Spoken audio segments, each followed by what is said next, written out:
आपने दर्शन किया बिहारी जी के फूल बंगला का।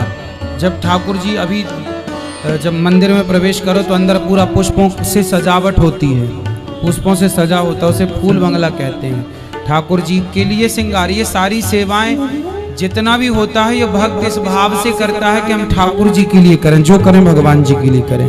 तो सब ये आप श्री लोग करते हैं। जब बंगला बनता है तो पूरी रात बंगला बनता है। इस समय तो 24 घंटे बंगले की तैयारी चलती है, सुबह शाम दोनों समय अलग अलग बनता है। तो 9:30 बजे के बाद कल सुबह की तैयारी, उसको पहले तो पूरे को हटाएंगे, रातों रात काम होता है, पूरी रात काम होगा। ऐसे ही दोपहर में 12 बजे पट बंद होंगे तो पहले वो सुबह वाला हटेगा, फिर दोपहर वाला नया लगाएंगे, फिर शाम के लिए नया लगाते हैं। तो ये प्रक्रिया पूरे क्रम चलती रहती है। उत्तर भारत में सबसे ज़्यादा फूलों की खपत हमारे मंदिर में ही होती है। अच्छा, डेली दिल्ली से 2-3 गाड़ियाँ भर के मंडी से सुबह 4 बजे सबसे पहले गाड़ी बिहारी जी की जाती है। फूल बेंगलोर से, साउथ से जितना भी इंग्लिश फूल आता है बाहर से, उज्जैन से और कन्नौज से रायबेल आती है, तो सब वहाँ से इकट्ठा होकर बिहारी जी मंदिर सबसे पहले गाड़ी निकलती है। उस पर यहाँ नहीं मिलता लोकल। या वृंदावन में अब कहाँ बाग बगीचे रहे, अब सब कंक्रीट के जंगल बन गया है वृंदावन, क्योंकि एक दिन में मनोटनो फूल लग जाता है। ठाकुर जी का इतना बड़ा बंगला बनता है। आप बड़े भाग्यशाली हैं कि ठाकुर जी के चरण दर्शन आप करते हैं, मालिश करने का अवसर मिलता है, भोग लगाने का, प्रसादी पाने का आपको अवसर मिलता है।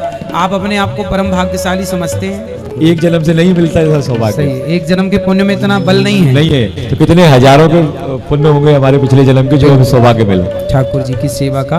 हमारे परिवार के बहुत सारे लोग विदेशों में भी हैं, अमेरिका वगैरह कनाडा में भी है। कोई पढ़ लिख गए हैं तो सब लोग अपने विदेशों चले गए, पर वो साल भर में छुट्टियां नहीं ले, डेली छुट्टी बचा के रखते हैं कि सेवा आएगी अपनी, जब नंबर आएगा तो उस समय 15 दिन 20 दिन, और जब भी वो अपने परिवार से भी मिलने आते हैं। भगवान की ये भक्ति और भगवान की ये सेवा देखिए, एक बिहारी जी के होने से जानते हैं क्या होता है, लाखों लोग जुड़ जाते हैं बिहारी जी के माध्यम से। अब देखो, आप हमें नहीं जानते थे, हम आपको नहीं जानते थे, आप हमें जान रहे हैं, हम इन्हें जान रहे हैं, आप इन्हें जान रहे हैं, तो कहीं ना कहीं मध्य में तो बिहारी जी ही हैं कि जो पूरे देश को, भारतीयों को जोड़े रखा हुआ है। तो किस्मत वाले हैं वो कि हमने ठाकुर जी का दर्शन किया। और कहते हैं बिहारी जी की महफिल को बिहारी जी सजाते हैं और वृंदावन वही आते हैं जिन्हें बिहारी जी बुलाते हैं।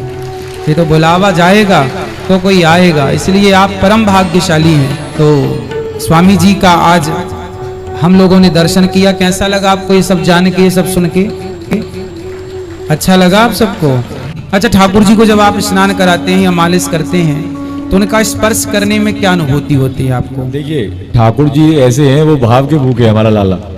कहो तो एकदम वो कोमल हो जाए गुलाब की पंखड़ी जैसा, और ना मानो तो फिर वो पत्थर हो जाए। श्रृंगार कर रहे हैं या पगड़ी बांध रहे हैं बिहारी जी की, तो कभी कभी होता है कि एक बार भी बन जाती पूरी सती, और कभी कभी हम 1 बार 2 बार 3 बार प्रयास करते वो नहीं होता।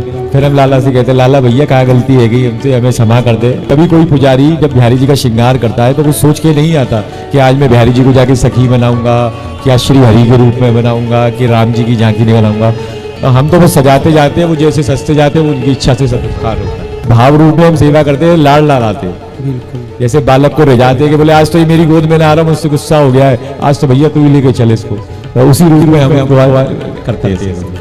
अच्छा, श्री हरिदास जी का शरीर जब पूरा हुआ तो क्या समय था, वो क्या तिथि थी, कितने वर्ष की लीला थी श्री हरिदास जी? देखिए, 1535 में उन्होंने आविर्भाव हुआ खैर जनपद में। उसके बाद करीबन 25 वर्ष की आयु में उन्होंने विवाह उनका हो गया। 25 वर्ष की है? जी जी, 25 वर्ष की आयु में उनकी पत्नी का नाम हरिमती जी था। उनकी हरिमती जी जो है, ठाकुर जी हरदास जी के साथ में करीबन 4 से 5 वर्ष रही। उनको ये लगता था कि मैं उनकी बाधा बन रही हूँ। हरदास जी के पास वो गई तो वहाँ पहले लाइट नहीं थी, दीप जलते थे, तो लाख की चूड़ियाँ उन्होंने पहना करती थी। तो उससे के दुर्घटनावश या कुछ कहे से हो तो वो वहीं सती हो गई थी। उनके पास एक दिव्य ज्योति प्रकाश की प्रकट हुई और उसमें वो माता वहीं उस ज्योति में मिल गई। तो उनकी आज भी सती माता की समाधि विद्यापीठ चौराहे पर है।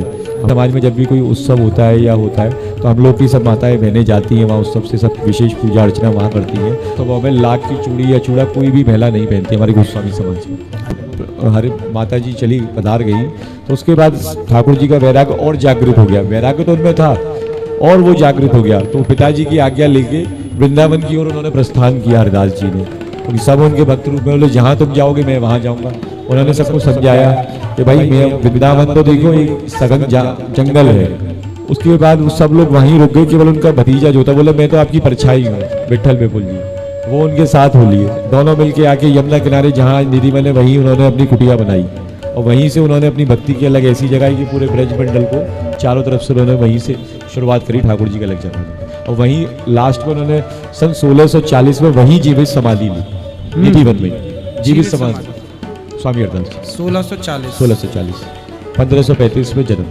जीवित समाधि ली उन्होंने। भगवत चिंतन करते हुए ठाकुर जी ने निकुंज लीलाओं में प्रवेश कर लिया साक्षात ठाकुर जी के, वहीं चरणों में विलीन हो गए।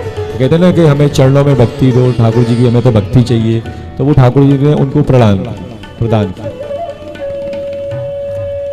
श्री हरिदास जी के जन्म से लेके आखिरी लीला तक का आपने श्रवण पान किया। पूज्य महाराज जी अतिथि बनकर आए और हम जैसे तुच्छ प्राणियों पर अनुग्रह किया, इसके लिए महाराज जी के लिए सुंदर तालियों के साथ इनका अभिवादन करें। देखिए, जब भी भगवान के भक्त मिल जाएं तो उन्हें भगवान से अलग नहीं मानना चाहिए। ये मानना चाहिए किस रूप में हमें बिहारी जी ही मिल गए, ना जाने किस रूप में नारायण मिल जाएं।